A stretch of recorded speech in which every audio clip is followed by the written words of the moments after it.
Few டேஸ்க்கு முன்னாடி pre market report update பண்ண சொல்லி நிறைய பேர் கேட்டிருந்தீங்க. அதுக்கப்புறம் நான் ரெகுலரா அப்டேட் பண்ணிட்டு வரேன். சில பேர் டவுட் கேட்டிருந்தீங்க. அதை வச்சு எப்படி ஃபாலோ பண்ணிக்கிறது அப்படிங்கிற மாதிரி டவுட் கேட்டிருந்தீங்க. அதுக்கு ஒரு சின்ன ஒரு எக்ஸாம்பிள் வச்சு பார்ப்போமா? இன்னைக்கு நம்ம ரிப்போர்ட்ல மென்ஷன் பண்ணியிருந்த மாதிரியே நெகட்டிவா ஓப்பன் ஆகி மைல்டு கேப் டவுன் நடந்து அதுக்கப்புறம் ஒரு நல்ல செல்லிங் போயிருந்தது. 24,265 டு 24,200 அப்படிங்கிறது க்ரூஷியலான சப்போர்ட் லெவல். இதை பிரேக் பண்ணுறதுங்கிறது ரொம்ப கஷ்டம். ஸோ அதை பிரேக் பண்ணாதான் அடுத்த மூவ் 24,000 வரைக்கும் அப்படிங்கிற மாதிரி மென்ஷன் பண்ணியிருந்தது.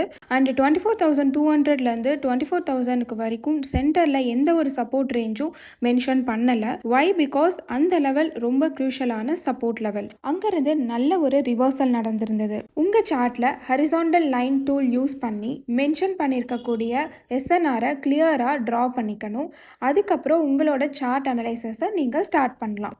மார்க்கெட் அடுத்தடுத்த ரேஞ்சஸ் போகும்போது நீங்கள் அவுட் த மணி போகாமல் இந்த மணி அண்ட் அட் த மணியோட ஸ்ட்ரைக் ப்ரைஸ் சூஸ் பண்ணும்போது ப்ரீமியம் ஸ்ட்ரகிள் ஆகாது. அண்ட் உங்களோட ட்ரேட் இப்படி ஃபாலோ பண்ணும்போது இன்னும் ஒன் ஸ்டெப் பெட்டராக இருக்கும். தேங்க்யூ.